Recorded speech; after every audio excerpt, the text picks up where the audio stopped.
La Russie pensait être maligne, et en apparence, elle l'était.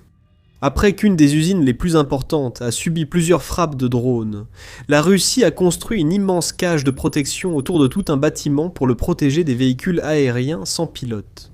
Ça aurait marché aussi. La Russie dispose d'une forteresse à l'épreuve des drones, et le pays pensait avoir trouvé la faille de l'Ukraine. L'Ukraine a démontré l'erreur de la Russie. Si les cages anti-drones sont la réponse russe, l'Ukraine vient de changer la question. Le plan de la Russie s'est retourné contre elle, car l'Ukraine a quand même frappé la forteresse. Mais l'Ukraine n'a pas envoyé de drones, elle a envoyé bien plus puissant. Le plan russe était simple. À plus de 885 km de l'Ukraine se trouve Tcheboksary, dans la république de Tchouvachy. Et dans cette ville se trouve l'usine VNAIR Progress, qui est l'une des installations militaires les plus importantes de la Russie, en raison du rôle qu'elle joue dans le développement de composants utilisés dans certaines des armes les plus dangereuses du pays, y compris ses missiles. Cette usine était censée être intouchable. 885 km auraient dû être largement suffisants pour que l'Ukraine ne puisse jamais y porter une frappe. Cependant, les drones longue portée de l'Ukraine ont prouvé que la distance n'était pas un problème. Alors ils ont mené plusieurs attaques contre l'usine. D'accord, s'est dit la Russie. Nous avons un problème de drones que nous n'aurions jamais imaginé avoir. Maintenant, il nous faut une solution. Cette solution a été d'entourer le bâtiment administratif et l'atelier de l'usine VNAIR Progress d'une immense cage métallique, plutôt que de compter sur les filets anti-drones qui ont été si souvent utilisés pendant la guerre. Des photos publiées par Defense Express montraient à quoi ressemblait le bâtiment depuis le sol, et Business Insider rapporte que des photos satellites partagées par la société américaine de renseignement spatial Vantaur montraient que la cage entourait l'ensemble du bâtiment. La logique était solide. Ces cages anti-drones, comme on les appelle souvent de façon moqueuse, entourent une cible dans un seul but, faire exploser prématurément l'ogive transportée par un drone afin que l'explosion n'endommage pas la cible. Avec sa gigantesque cage anti-drone, la Russie croyait avoir trouvé le moyen idéal de protéger une de ses usines clés. La Russie avait tort. Et cela ne devrait pas vous surprendre quand vous réalisez que les cages anti-drones ne sont généralement pas utilisées pour protéger des bâtiments. Elles sont censées protéger des chars. La Russie utilise des cages anti-drones sur ses chars depuis les toutes premières semaines de l'invasion, a rapporté le journal I en mars 2022. Les premières versions utilisaient des cadres métalliques, recouverts de toiles autour des tourelles. Les versions ultérieures de ces cages anti-drones englobent des chars entiers, augmentant massivement leur poids, et les rendant pratiquement inopérants, alors que la Russie cherchait désespérément à se protéger. 12 025 chars russes, détruits plus tard, comme l'a rapporté l'Ukraine. Cela montre que les cages anti-drones des chars russes n'ont pas vraiment fonctionné aussi bien que Vladimir Poutine et ses acolytes l'auraient espéré. Mais peut-être que la cage autour de l'usine Venir serait différente. Cette usine n'a pas à bouger, donc le poids n'est pas un problème. La cage pourrait aussi être construite autour du bâtiment plutôt que directement sur celui-ci. Cela signifie qu'il y aurait un plus grand écart entre la cage et la cible, ce qui veut dire aussi plus d'espace pour qu'une ogive de drone explose sans danger, sans détruire l'usine VNAIR Progress. Oui, la Russie croyait avoir trouvé une solution qui semblait fonctionner. La cage de protection entourant le bâtiment administratif et l'atelier de l'usine était en place depuis environ un an, jusqu'à l'été 2026 rapporte Business Insider. L'usine était toujours debout. Les drones ukrainiens n'avaient pas réussi à porter le coup direct nécessaire pour mettre l'usine hors service. Au renseignement militaire ukrainien, un scénario maintes fois répété, ces 4 dernières années, se reproduisait. La Russie avait une nouvelle idée. Pas une idée brillante, mais elle semblait arrêter les drones ukrainiens. L'Ukraine devait donc s'adapter et trouver comment frapper l'usine malgré tout. Et en juin, c'est exactement ce que l'Ukraine a fait. La nouvelle est tombée le 10 juin. Les forces ukrainiennes avaient mené une attaque en plein cœur de la Russie, et l'usine Progress, que la Russie avait passé tant de temps et d'efforts à transformer en forteresse anti-drone, avait été touchée. La Russie, comme toujours, s'est félicitée de l'interception de drones, tentant d'ignorer l'incendie de son usine essentielle. Le ministère de la Défense russe a seulement annoncé avoir intercepté 326 drones ukrainiens, au-dessus de plusieurs régions lors d'une attaque nocturne où l'Ukraine a touché des cibles dans la région occupée de Mariupol. Dans la matinée du 10 juin, des chaînes Telegram et même des médias russes rapportaient l'attaque de l'Ukraine contre les usines protégées de la Russie. United 24. Média nous donne l'essentiel de ces rapports. L'usine était en flammes, car l'impact avait déclenché un incendie causant d'importants dégâts au bâtiment. En un instant, la Russie a perdu un atelier d'une usine, produisant des composants pour drones Shahed, missiles Iskander et modules Kometo, souvent présents dans les drones Shahed abattus, et qui garantissent que les drones gardent leur trajectoire par navigation satellite, même en cas d'attaque de guerre électronique. La Russie a été forcée de se demander ce qui venait de se passer. Elle avait construit sa cage de protection précisément pour se prémunir contre ce genre de situation. Les drones ukrainiens pouvaient aller où ils voulaient. Ils ne pouvaient jamais franchir la structure métallique entourant l'usine Venir Progress. Alors, comment ont-ils réussi? La réponse est simple. Ils ne l'ont pas fait. Quand l'armée ukrainienne cherchait une solution face à la dernière tentative russe de bloquer les attaques en profondeur, elle a trouvé une réponse très simple. Si la Russie va se protéger contre les drones à ce point, alors n'envoyez pas de drones du tout. Envoyez un missile contre lequel l'usine Progress ne peut pas se défendre. La Russie a fini par opposer des cages anti-drones à des missiles, et l'usine Progress en a souffert par la suite. Le président ukrainien Volodymyr Zelensky a déclaré sur X que l'Ukraine a réagi à la cage anti-drone russe en envoyant l'un de ses missiles de croisière les plus connus. Nous poursuivons les sanctions ukrainiennes de longue portée contre les installations militaires russes et l'industrie pétrolière. En particulier, la nuit dernière, le FPFP-5 Flamingo ukrainien a frappé une usine militaire à Tcheboksary, qui fournit à l'armée des occupants des composants pour drones et missiles, a déclaré Zelensky. Il a également révélé que l'Ukraine avait mené une nouvelle frappe contre le pétrole russe, puisque ses forces ont touché la raffinerie de pétrole de Kouibychev à Samara, qui se trouve à plus de 900 km de l'Ukraine, ainsi qu'une paire d'installations pétrolières dans la région de Vladimir, à plus de 700 km de l'Ukraine. Un extrait partagé par Zelensky a montré l'ampleur des dégâts causés par le missile Flamingo ukrainien. Nous voyons le missile en vol, semblant à un moment être filmé depuis la fenêtre d'un résident russe l'ayant vu passer à toute vitesse. Ensuite, nous voyons ce qu'a fait le missile. L'usine Progress, dont la structure de protection reste en grande partie intacte, dégage de la fumée. Le missile ukrainien a traversé les fortifications russes et a frappé sa cible avec une force énorme. La Russie n'a jamais pris en compte un missile. Une structure de protection peut stopper une petite explosion, mais reste impuissante face à la puissance d'un missile. En termes de puissance, le Flamingo est l'un des plus grands atouts de l'arsenal ukrainien.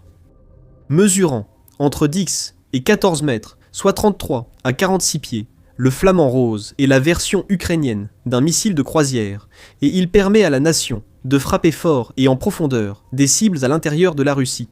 L'Institut international d'études stratégiques nous indique à quel point il peut frapper fort et loin, en révélant que le Flamand Rose peut parcourir jusqu'à 3000 km, tout en transportant une ogive de 1150 kg. La puissance explosive dépasse largement celle d'un drone standard, ce qui explique l'échec spectaculaire de la cage de protection russe face à l'arme ukrainienne.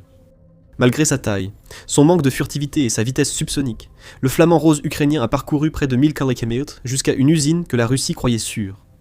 Était-ce de l'arrogance de la part de la Russie? Pensait-elle que sa cage de protection suffisait et qu'il n'était pas utile d'installer des défenses aériennes autour de l'usine Progress? Ou bien la Russie n'avait-elle tout simplement plus de défenses aériennes disponibles après 4 années de guerre qui l'ont privé de 1420 unités de défense antiaérienne, y compris un massacre en mars, où l'Ukraine a détruit 54 unités dont 39 systèmes de défense aérienne et 15 radars en un seul mois? Impossible de l'affirmer avec certitude, et l'Ukraine ne s'en souciera pas. Cela montre à la Russie qu'il y a plus à craindre que des drones ukrainiens. Les missiles entrent en jeu, et pas n'importe lesquels. Ces armes fabriquées en Ukraine peuvent percer des fortifications et détruire des usines clés de la chaîne d'approvisionnement de la machine de guerre russe. Le Flamand Rose existe depuis un moment, mais le 10 juin pourrait marquer sa présentation officielle car il a parfaitement rempli sa mission. Frapper en profondeur, frapper fort et surmonter toutes les défenses que la Russie avait mises en place. La Russie cherche à protéger ses bâtiments des drones, mais l'Ukraine n'en tient pas compte et mène une révolution des missiles qui va bouleverser la guerre contre la Russie. Mais avant d'aller plus loin, ceci est un rappel rapide que vous regardez The Military Show. Si vous trouvez la chaîne instructive, abonnez-vous pour ne manquer aucune de nos vidéos. Commençons par le Flamingo. Nous connaissons la puissance de ce missile, et la destruction d'une cage de protection ainsi qu'une usine en feu ont attiré l'attention de Poutine et ses acolytes. Mais ce missile est bien plus que sa portée et sa puissance. Comme l'a dit Vikram Mittal dans un article du 13 mars pour Forbes, le missile Flamingo a complètement bouleversé la dynamique de la guerre en Ukraine. À ce moment-là, Le Flamingo était produit en masse et utilisé de façon opérationnelle soutenue, le présentant comme un élément clé de la stratégie ukrainienne de frappe en profondeur, visant à étirer les défenses aériennes russes et à détruire des cibles qu'elles ne pouvaient atteindre il y a moins d'1 an, avant l'apparition de son missile rose.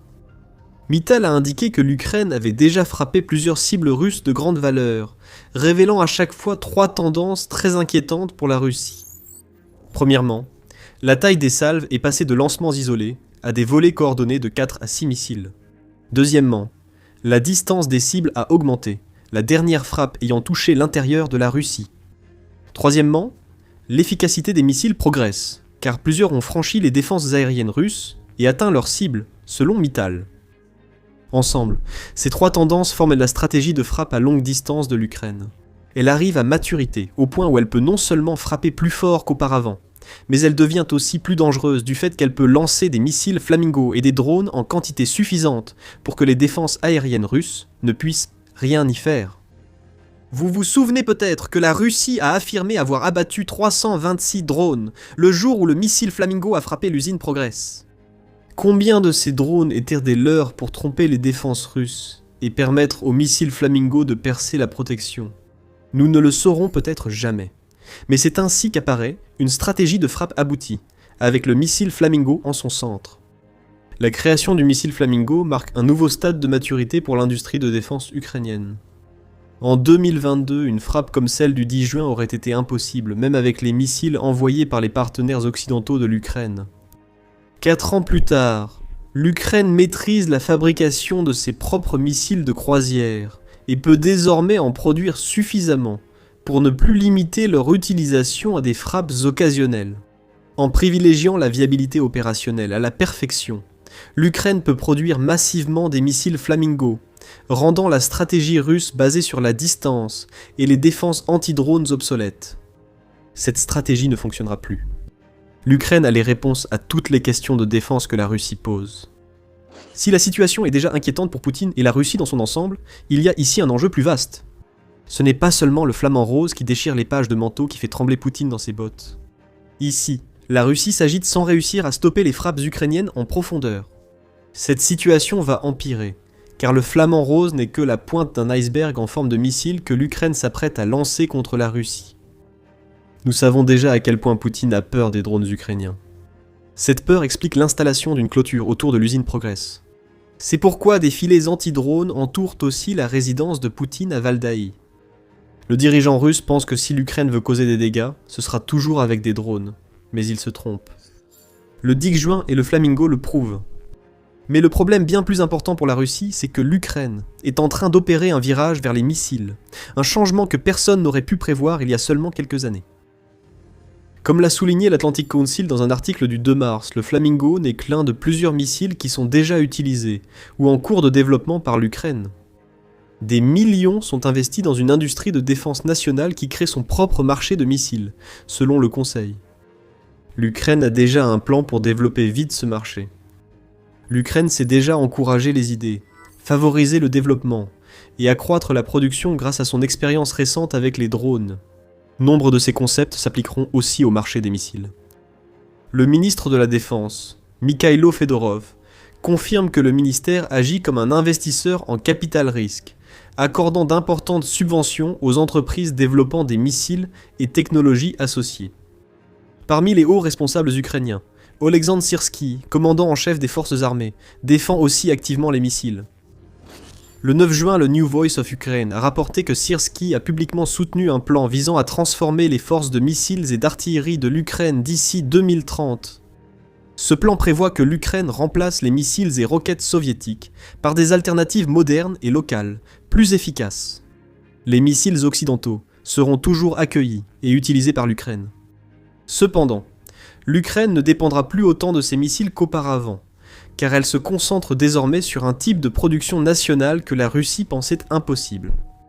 Sierski pense que ce nouveau plan permettra la destruction régulière de cibles à des distances allant jusqu'à 2000 km, surtout avec les progrès supplémentaires dans la technologie des drones, rapporte Militarny. Si la Russie croit que Flamingo est sa seule préoccupation, elle se trompe totalement. L'Ukraine progresse vers le développement de missiles balistiques nationaux. Et lorsque ces missiles arriveront, ce qui est arrivé à l'usine Venir Progress et à sa cage anti-drone semblera être un pique-nique en comparaison.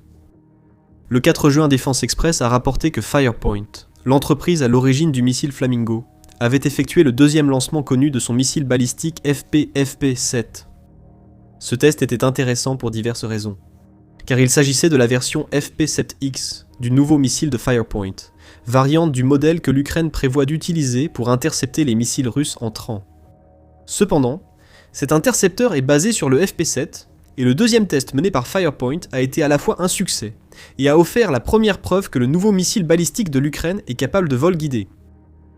Le FP7X sera crucial car l'Ukraine pourra le produire et l'utiliser à un cinquième du coût des missiles Patriot, qu'elle utilisait depuis longtemps contre la menace russe. C'est l'option offensive du FP7 qui inquiète vraiment la Russie. Ce que nous savons jusqu'à présent, c'est que le nouveau missile ukrainien peut atteindre des vitesses allant jusqu'à 2000 mètres par seconde et qu'il possède une structure en matériaux composites, ce qui réduit les coûts de production. Ce que cela signifie pour la Russie, c'est que l'Ukraine va bientôt disposer de ce que la Russie utilise depuis si longtemps pour lui nuire, une combinaison de drones, de missiles de croisière et de missiles balistiques produits à grande échelle et lancés en grand nombre. Le FP7 rejoindra bientôt le Flamand Rose pour dévaster la Russie. Et si l'expert militaire Pavlo Narojny a raison, l'Ukraine sera bientôt capable de produire suffisamment de missiles balistiques pour infliger de sérieux dégâts à la Russie. S'exprimant à la radio ukrainienne, Narojny souligne que le projet de missile balistique de Firepoint est privé et qu'il est accompagné par le projet soutenu par l'État pour développer le missile balistique Sapsan.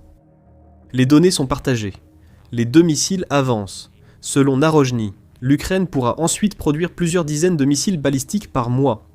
Ajoutez une production de Flamand Rose passée de 30 à 50 par mois en 2026, avec un potentiel d'augmentation si les investissements continuent, et vous obtenez un danger pour la Russie. Les cages de protection ne sauveront pas le complexe militaro-industriel russe de ce qui arrive. Les missiles de croisière ukrainiens sont déjà en vol.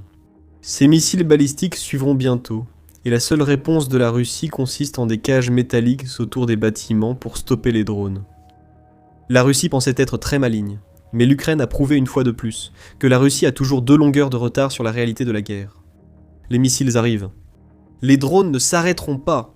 Une campagne de frappe en profondeur qui affaiblit la machine de guerre russe depuis plus de 2 ans devient une stratégie pouvant permettre à l'Ukraine de gagner la guerre. Nous avons parlé du FP7X il y a peu. Vous souhaitez en savoir plus sur ce missile, le FP7 et les tests menés par l'Ukraine. Nous avons la vidéo idéale pour vous. Découvrez notre analyse sur l'impact du nouveau missile balistique ukrainien pour l'Ukraine et l'Europe.